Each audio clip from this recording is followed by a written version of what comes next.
Hi students, मैं शिवचंद्र निषाद। आप सभी का अपने यूट्यूब चैनल ज्ञान कौशल में स्वागत है।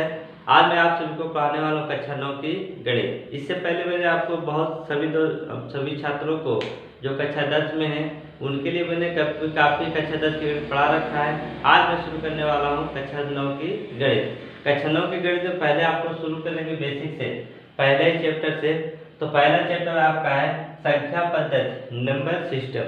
नंबर सिस्टम कहते किसे हैं? संख्याओं को लिखने की विधि। संख्याओं को जिस विधि से लिखी जाती है उसी को हम क्या कहते हैं? Number system. नंबर सिस्टम में आपको मैंने इससे पहले वाले क्लास में पढ़ा रखा है संख्याओं को लिखने की विधि। उसमें आपको पहली संख्या लिखने की विधि थी दाशमिक अंकन प्रणाली। दाशमिक अंकन प्रणाली।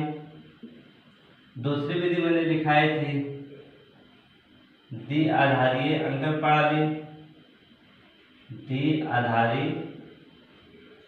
द्विआधारी अंकन प्रणाली। तीसरी विधि मैंने लिखाई थी त्रिआधारी अंकन प्रणाली। त्रिआधारी अंकन प्रणाली। और चौथी विधि लिखाई थी मैंने आपको रोमन अंकन प्रणाली। रोमन अंकन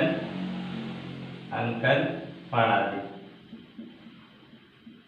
इस चार विधियों से मैंने बताया है कि इन चार विधियों से ही आपकी संख्याएं लिखी जाती है।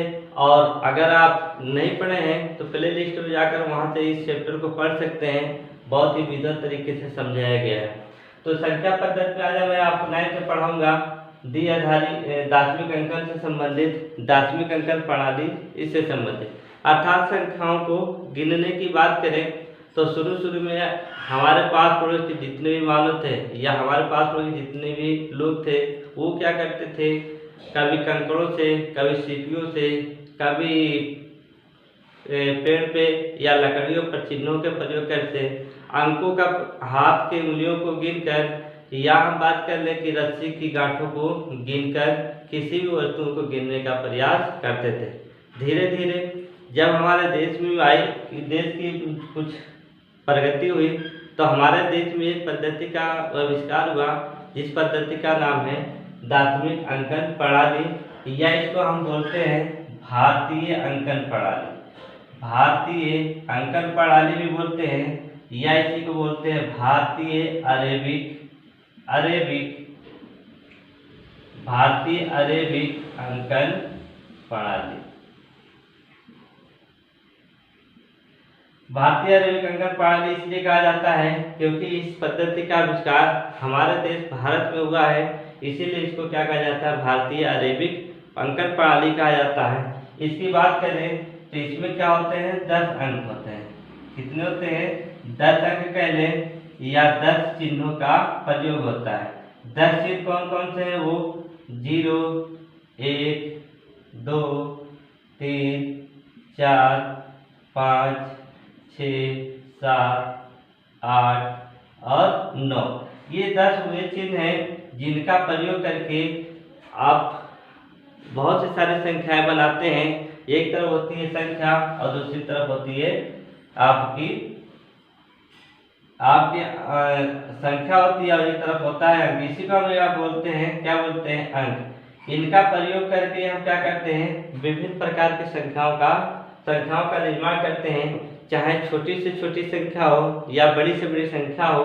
इन्हीं 10 चिन्हों, इन्हीं 10 अंकों का प्रयोग करके हम लोग बनाते हैं, और वो सारी संख्या क्या कहलाती है? दाशमिक संख्याएं कहलाती है। हिसाब लिख लीजिए 2425 या 6956। जितनी भी संख्या आप लिखेंगे छोटी से छोटी या बड़ी से बड़ी सभी संख्या क्या कहलाएंगी? दाशमिक अंकन संख्याएं कहलाती है, दाशमिक संख्याएं कहलाती है। तो इसको खोज हमारे देश में की गई थी, इसीलिए इसे क्या बोला जाता है? भारतीय अरेबिक अंकन प्रणाली बोला जाता है। तो आइए देखते हैं इसमें कुछ धन पूर्णांकों की बात कर देता है। तो धन पूर्णांक संख्याएं क्या है? या धन पूर्णांक है। बात करें हम धन पूर्णांक, या हम लिख सकते हैं इसी को धन पूर्ण संख्या है। धनपूर्ण संख्या। इसी को हम या तो कहें पॉजिटिव इंटीगर बोले, या इसी को हम नेचुरल नंबर भी बोलते हैं। क्या कहते हैं? नेचुरल नंबर या अर्थात प्राकृतिक संख्याएं। वे सभी संख्याएं जिनको हम पास पड़ोस की वस्तुओं को गिनने का काम करते हैं या पास पड़ोस की वस्तुओं को गिनने में सहयोग प्रदान करता है, उन्हीं को हम क्या कहते हैं? संख्या, धनपूर्ण संख्याएं या प्राकृतिक संख्याएं बोलते हैं। वे शुरू होती हैं 1 से लेकर 1 2 3 4 डॉट डॉट डॉट डॉट करके। ये सभी क्या कहलाती है? ये कहाँ तक चली जाती है? अनंत तक चली जाती है। कहाँ तक? अनंत तक चली जाती हैं। तो ये सारी संख्या क्या कहलाती हैं? आपकी धनपूर्ण संख्याएं कहलाती है, या इसी को हम नेचुरल नंबर भी कहते हैं। हम बात करते हैं, अब इसमें एक चीज पूछा जाता है, अनुक्रमण। क्या बोलते हैं इसमें? अनुक्रमण संख्याएं। अनुक्रमण संख्या क्या होती है? बात कर लेते हैं अनुक्रमण की। अनुक्रमण, इसमें अगर बात करें धनपूर्णांक संख्या में, तो धनपूर्णांक में सबसे छोटी संख्या कौन सी मिलती है? 1 होती है। सबसे छोटी धनपूर्णांक संख्या कौन सी है? आपकी 1 है। और अनुक्रमण की बात करें तो प्रत्येक संख्या में जो भी धनपूर्णांक संख्याएं हैं, सभी धनपूर्णांक संख्याओं में अनुक्रमण का गुण या अनुक्रमण का भाव निहित होता है। अनुक्रमण कहते किसे हैं? अनुक्रमण का होता क्या है कि किसी संख्या में अगर कोई भी संख्या केवल 1 को छोड़कर, किसको? 1 को छोड़कर बाकी सारी संख्याएं अनुक्रमण के ही द्वारा ही प्राप्त होती हैं, अनुक्रमण से ही प्राप्त होती है। अनुक्रमण होता क्या है? यदि किसी संख्या में 1 जोड़ दें तो अगली संख्या आपको प्राप्त हो जाएगी। यदि किसी संख्या में क्या करें? 1 जोड़ दें, भाई 1 में जोड़ेंगे तो क्या हो जाएगा? 2 हो जाएगा। 2 में अगर 1 जोड़ेंगे तो क्या हो जाएगा? आपका 3 हो जाएगा। 3 में अगर 1 जोड़ेंगे तो क्या मिल जाएगी? आपका 4। इस तरीके से जितनी भी संख्याएं धनपूर्णांक संख्याएं बनी है, सभी अनुक्रमण के थ्रू बनी है।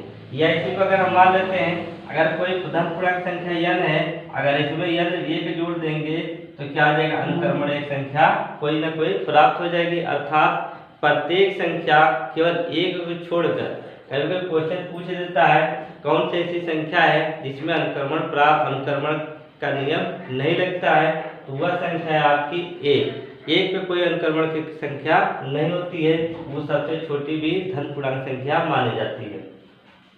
अगर n में 1 जोड़ेंगे तो आपकी कोई ना कोई संख्या हो जाती है। इसी को हम लिख को दर्शा देते हैं n प्लस से। n प्लस से दर्शाते हैं तो यहाँ पर क्या होता है? जो n होता है, इस प्रकार से लिखने की प्रक्रिया को क्या कहते हैं? हम अनुक्रमित संख्या बोलते हैं। क्या बोलते हैं? अनुक्रमित संख्या। इसको ऐसे प्रकट करते हैं तो इसी को क्या बोलते हैं? अनुक्रमित संख्या।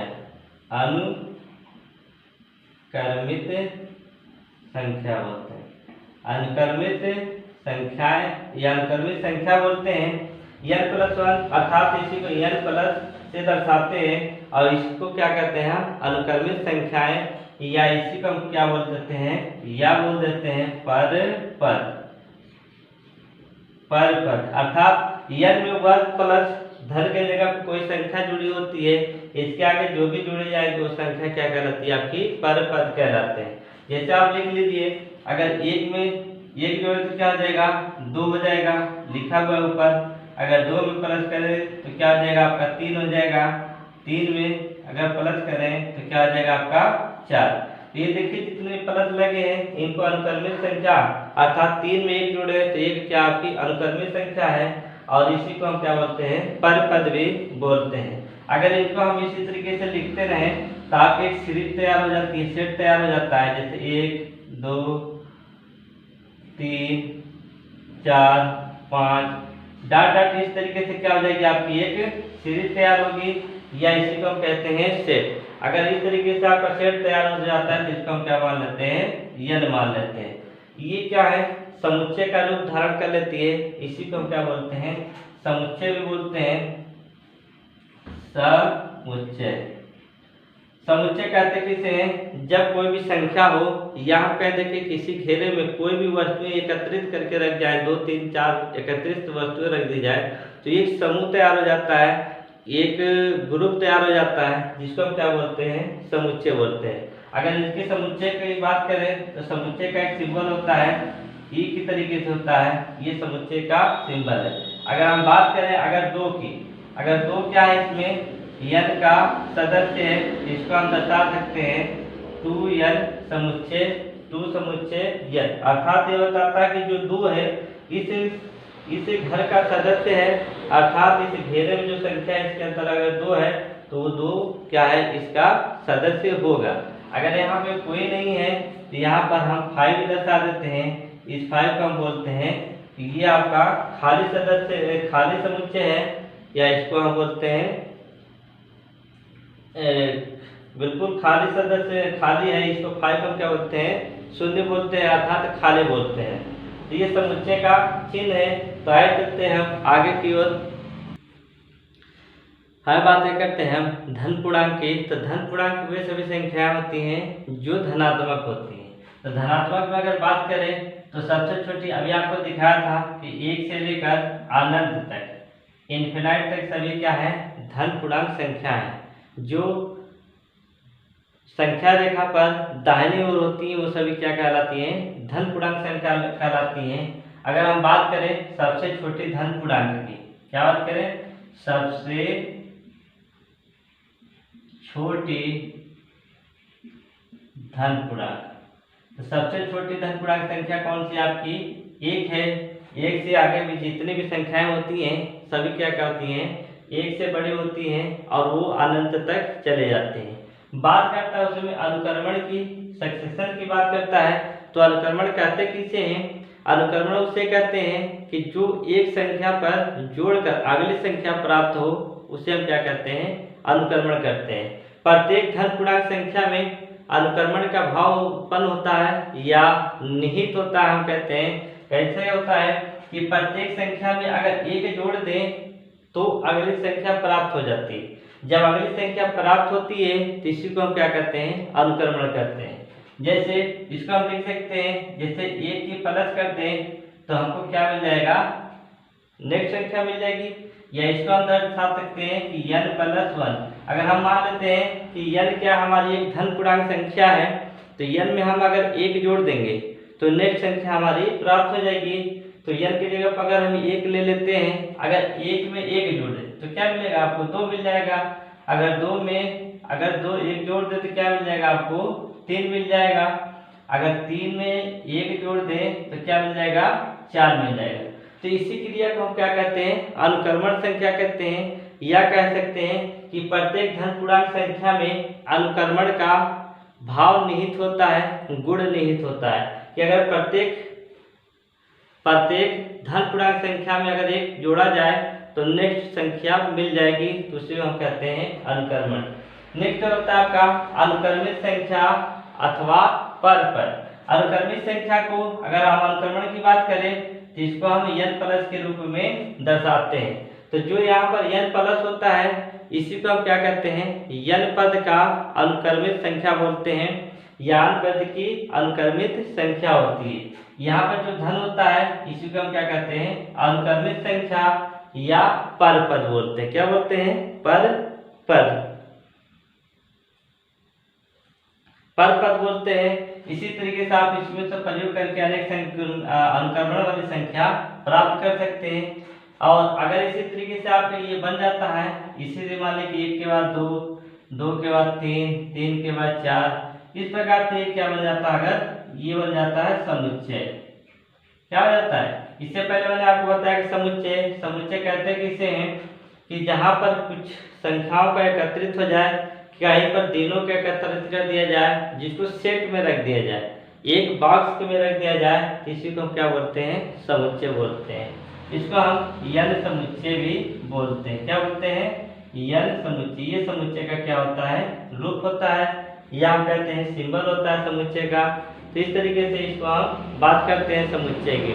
आइए अब करते हैं, तो बच्चों आइए बात करते हैं हम धन पूर्णांक संख्याओं के योग की प्रक्रिया पर। धन पूर्णांकों का योग यह एक प्रक्रिया होती है, या हम कहते हैं संख्याओं को जोड़ने की एक विधि होती है। इसको हम कहते हैं कि धन पूर्णांकों का योग। आइए देखते हैं किस प्रकार से जोड़ा जाता है। पहला नियम आपका दिया हुआ है संवरक नियम, क्लोजर लॉ। समरक नियम में होता क्या है कि जब दो धन पूर्णांकों का योग जोड़ा जाता है तो योगफल जो होता है क्या होता है, एक धन पूर्णांक ही प्राप्त होता है। कभी भी आप जोड़ेंगे, दो संख्याओं को जोड़ेंगे तो आपका जो योगफल होगा वो धन पूर्णांक ही प्राप्त होगा। लिखा हुआ है कि जब दो धन पूर्णांकों का योग, ये दो धन पूर्णांकों को जोड़ा जाता है तो योगफल सदैव क्या होता है, एक धन पूर्णांक प्राप्त होता है। जैसे अगर बात कर ले कि अगर आपके दिया हुआ क्या नाम है, दो धन पूर्णांक अगर आपका देख ले, अगर मान लीजिए आपका दिया हुआ है 3 और 4, 3 + 4, अगर 3 + 4 को जोड़े तो कितना हो जाएगा, 7। तो 3 और 4 को जोड़ने पे क्या प्राप्त हो गया, आपका 7 प्राप्त हो गया। तो ये क्या आपके ये आपका समरक नियम के तहत है। देखिए क्या लिखा हुआ है, 3 + 4 बराबर क्या हो गया, 7। तो दो संख्याओं को, दो धन पूर्णांकों को जोड़ा गया तो क्या हो गया, एक 7 जो संख्या है वो भी क्या है, धन पूर्णांक है। तो इस नियम को हम क्या कहेंगे, समरक नियम। वो भी कौन सा नियम, योग का समरक नियम, क्योंकि ये जोड़ा गया है इसीलिए क्या कहा जाता है, इसको योग का समरक नियम कहा जाता है। इसी तरीके से आप और भी लिख सकते हैं, बहुत भी सारी संख्या है लिख सकते हैं इस तरीके से, 7 + 5 + 7 या 7 + 5 लिख लीजिए। तो 5 + 7 जोड़ेंगे कितना आ जाएगा आपका, 12 हो जाएगा। तो 12 क्या, एक धन पूर्णांक संख्या है। तो यही कहा जाता है कि जब दो धन पूर्णांकों को जोड़ा जाता है तो योगफल हमेशा क्या होता है, तो धन पूर्णांक ही प्राप्त होता है। अगर इसके जगह पर हम मान लेते हैं कि ए और बी, ए का और बी आपका समुच्चय किसका है, n का है। ए का और बी समुच्चय किसका है, n का है। तो इसको हम दर्शा सकते हैं a + b और आपको दर्शाएंगे समुच्चय n। इस तरीके से भी आप इसको दर्शा सकते हैं, इनको दर्शाया जा सकता है। ये बताता है कि a + b क्या है, समुच्चय n, मतलब n क्या है, एक सेट है जिसके सदस्य हैं, क्या है, सदस्य हैं। तो आइए नीचे देखते हैं आपका क्रम विनिमय नियम। क्रम विनिमय नियम कहता है कि क्रमों को पलट दीजिए। क्रम विनिमय नियम क्या होता है, क्रम को पलट दीजिए, अगर पहले आगे है तो उसको पीछे कर दीजिए, पीछे है तो उसको आगे कर दीजिए। कहता है कि जब दो धन पूर्णांकों का क्रम बदल कर जोड़ा जाता है तो उनके योगफल में कोई परिवर्तन नहीं होता है। जैसे अगर देख ले, अगर आपका 2 + 5 लिखा है, अगर इसको हम 5 + 2 कर दें तो क्या इनके योगफल में कोई परिवर्तन होगा, नहीं होगा। देखिए 2 + 5 कितना है, 7, और 5 + 2 कितना हो गया, 7। इसलिए कहा जाता है कि जब दो धन पूर्णांकों का क्रम बदल कर जोड़ा जाता है तो उनके योगफल में कोई परिवर्तन नहीं होता है।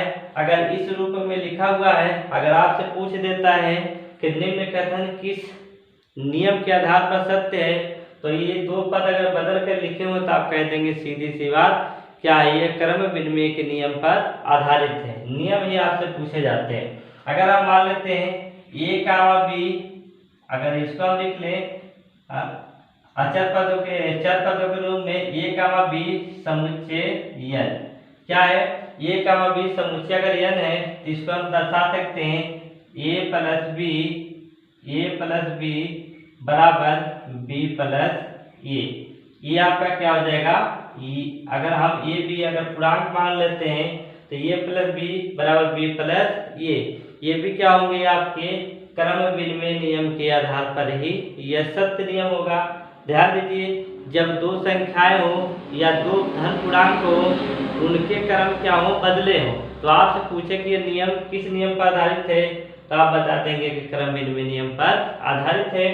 नेक्स्ट आता है आपका साहचर्य नियम, एसोसिएटिव लॉ।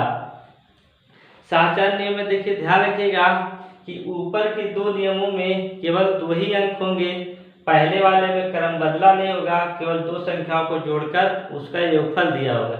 दूसरे नियम में 2 संख्याएं होंगी लेकिन क्रम उनके क्या होंगे, बदले होंगे, आगे के पीछे और पीछे का आगे, या कहते हैं दाएं का बाएं और बाएं का दाएं हो सकता है। नेक्स्ट नियम है साहचर्य नियम में। साहचर्य नियम में आपके 3 पद होंगे। कितने पद होंगे, 3 धन पूर्णांक संख्याएं होंगी, और तीनों धन पूर्णांक संख्याओं में 2 कोष्टक के अंदर होंगे और 1 कोष्टक के बाहर होगा। इस प्रकार से जब लिखा होगा तो उसे हम क्या कहेंगे, साहचर्य नियम। अगर धन के रूप में लिखा हुआ है तो योग का साचार नियम कहेंगे। तो देखिए, यदि तीन धन पूर्णांकों का योग a प्लस बी कोष्टक में b प्लस सी या a प्लस कोष्टक में b प्लस सी के रूप में हो तो योग में योगफल में कोई परिवर्तन नहीं होगा। जैसे अगर हम मान लेते हैं कि 3, 4, 5 ये क्या आपके तीन धन पूर्णांक संख्या है। अगर इसको देख लीजिए 3 प्लस 4 और प्लस 5, इसी को अगर हम लिख दें 3 प्लस 4 प्लस 5, तो देखिए इनके योग में क्या कोई परिवर्तन होगा। कर लेते हैं 4, 3, 7 और प्लस 5, इधर जोड़ लेते हैं 5, 4, 9, 7, 5 कितना हो जाएगा आपका 12 और 9, 3 क्या हो जाएगा 12। क्या योगफल में कोई परिवर्तन हुआ? नहीं होगा, क्योंकि इनके कोई योग की चीजें हैं तो कोई अंतर नहीं होता है। तो ये दो कोष्टक के अंदर होंगे और ये कोष्टक के क्या होगा बाहर लिखी संख्या होगी। अगर धन का चिन्ह लगा हुआ है तो हम इसको कहेंगे योग का साचार नियम। यदि इन्हीं के रूप में अगर a b c ये तीन पद दिए हों तो इनका ये समुच्चय किसके हों? यन के हों। किसके समुच्चय हों? यन के समुच्चय हों। तो इसको हम दर्शा सकते हैं किसके रूप में? किस रूप में दर्शाएंगे? a प्लस b और प्लस c बराबर a प्लस कोष्टक में b प्लस c। तो ये किस रूप का होगा? यह साचार नियम का पालन करेगा। किस नियम पर आधारित होगा? यह साचार नियम होगा। कौन सा नियम? योग का साचार नियम। योग का साचार नियम इसलिए बार बार कह रहे हैं क्योंकि यह जोड़ा गया है, इन सब में धन के निशान लगे हुए हैं, इसीलिए सब में क्या करेंगे हम? योग का समरक नियम, योग का क्रम विनिमय नियम, योग का साचार नियम कहेंगे। तब कहेंगे जब इनके बीच क्या होगा? धन के निशान लगे होंगे। नेक्स्ट आगे देखते हैं, अगला आपका है वितरण या बंटन नियम। वितरण या बंटन नियम को समझने के लिए समझ लीजिए, इसमें भी तीन संख्याएं होंगी, तीन धन पूर्णांक होंगे और ये दो कोष्टक में दो संख्या कोष्टक के अंदर होगी और ये कोष्टक के बाहर होगा। लेकिन इसमें से ध्यान दीजिए, कोष्टक के अंदर वाला धनात्मक भी हो सकता है और ऋणात्मक हो सकता है। यदि हम मान लेते हैं a, b, c, तीन ये क्या है? धन पूर्णांक। क्या ये? धन पूर्णांक। धन पूर्णांक है। अगर इसको हम दर्शाएं वितरण या बंटन नियम के पर तो ध्यान दीजिएगा, ये लिखा होगा b प्लस c, इस रूप में लिखा होगा। इसको हम लिख सकते हैं a गुणे b प्लस a गुणे c। ये क्या लगेगा? वितरण या बंटन नियम के आधार पर। यहाँ पर धन भी हो सकता है और ऋण भी हो सकता है। इसको या तो इस रूप में भी दिया होगा b माइनस c के रूप में, तो इसको भी हम लिख सकते हैं a गुणे b माइनस a गुणे c के रूप में लिख सकते हैं।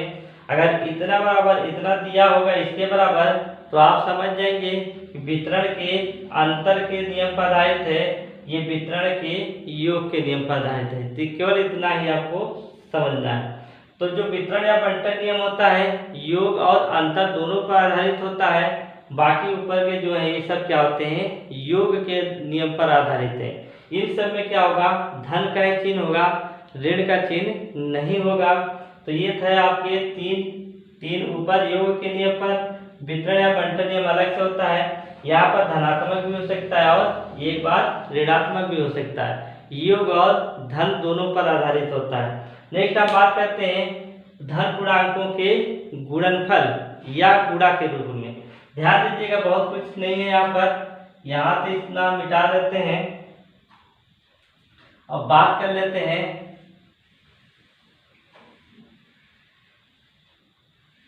आपसे बात कर लेते हैं यहीं पर धन पूर्णांकों का गुणा। किस पे बात कर लेते हैं? धन पूर्णांकों के गुणा पर बात कर लेते हैं। धन पूर्णांकों का गुणा, मल्टीप्लाई ऑफ इंटीगर नंबर। अब बात कर लेते हैं धन पूर्णांकों के गुणा के ऊपर। यहाँ पर चेंज क्या हो जाएगा? अगर किसी भी दो संख्याओं का गुणा किया जाए, यहाँ पर ध्यान दीजिए, लिखना वही चीज है, लेकिन क्या करना है, यहाँ पर गुणा कर लेना है। यहाँ पर क्या करेंगे, जब किसी दो संख्याओं का गुणा किया जाएगा तो गुणनफल हमेशा क्या होगा, धन पूर्णांक प्राप्त होगा। जिसे देख लीजिए, अगर 2 × 4 कर दे तो क्या आ जाएगा आपका 8। तो यहाँ पर क्या होगा, दो धन पूर्णांकों का गुणा करने पर सदैव ये क्या होगा, धन पूर्णांक ही गुणनफल प्राप्त होगा। तो 2 × 4, या अगर ये और बी दिया हुआ है, ए कामा बी समुच्चय किसके हैं, समुच्चय n के हैं, इसको हम लिख सकते हैं a × b समुच्चय n के रूप में हम दर्शा सकते हैं। तो ये क्या कहलाएगा, जब गुणे का चिन्ह लगा होगा तो याद रखिएगा, धन का चिन्ह होगा तो योग का समरक नियम, गुणे का चिन्ह होगा तो क्या कहेंगे, गुणन का समरक नियम। सेकंड नियम में आते हैं, क्रम विनिमय नियम में। यहाँ पर भी क्या होगा, क्रम को बदल दिया जाए, दो संख्याओं को गुणा करें लेकिन क्रम को बदल दें तो गुणनफल में भी कोई परिवर्तन नहीं आएगा। यहाँ पर देख लीजिए, अगर 2 × 4 कर देते हैं, या हम कह देते हैं 4 × 2 कर देते हैं, पर 2 चौको 8 बराबर 4 दूना 8, तो क्या कोई परिवर्तन हुआ, नहीं होगा, सेम वही गुणनफल आपको प्राप्त होगा। यहाँ पर भी लिख सकते हैं, यदि a कामा b समुच्चय n के है तो हम लिख सकते हैं a × b बराबर b × a। तो ये क्या होगा, गुणन का क्रम विनिमय नियम पर आधारित होगी। याद रखिएगा, बार बार यही चीज कह रहे हैं, यदि गुणे का चिन्ह होगा तो गुणन का क्रम विनिमय नियम, धन का चिन्ह होगा तो योग का क्रम विनिमय नियम होगा। आइए बात करते हैं सहचार नियम की। सहचार नियम में कितने होंगे, 3 धन पूर्णांक होंगे, यहाँ पर कितने होंगे, 3 धन पूर्णांक। कितने धन पूर्णांक होंगे, 3 धन पूर्णांक। अगर मान लेते हैं कि a, b, c 3 धन पूर्णांक है और समुच्चय किसके हैं, a, b, c समुच्चय किसके हैं, n के हैं। तो यहाँ पर देखिए क्या होगा, इसको लिख सकते हैं a × ब्रैकेट में b × c, अर्थात सहचार नियम में क्या होगा, 2 कोष्टक के अंदर होंगे और 1 कोष्टक के बाहर होगा। अगर ये जो बाहर है उसको अंदर कर दें, a × b और × c, तो इनके गुणनफल में कोई परिवर्तन नहीं होने वाला है। देख लेते हैं एग्जाम्पल लेकर, अगर हम मान लेते हैं 3 संख्या है, 3, 4, 5, ये 3 आपके क्या है, पूर्णांक संख्या है।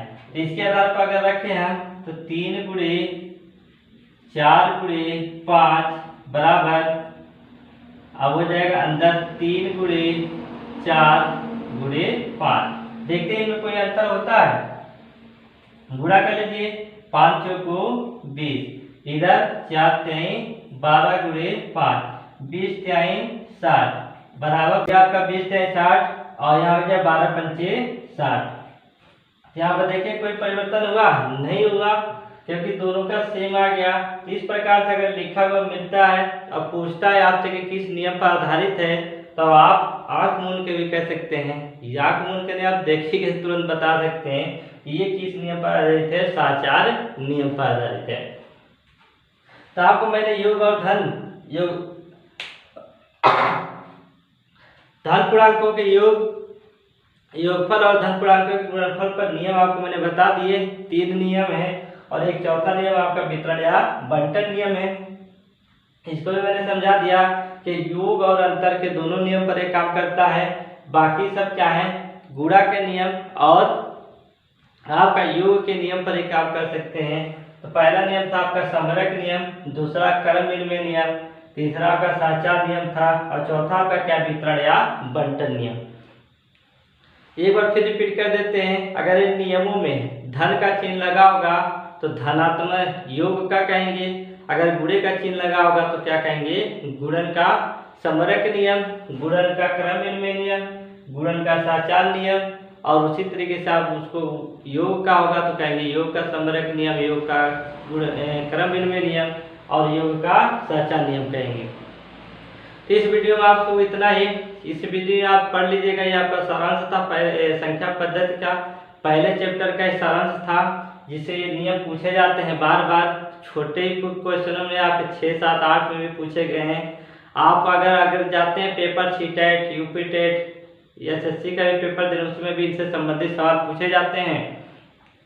तो आप इसको ध्यान से पढ़िए, मेहनत से पढ़िए।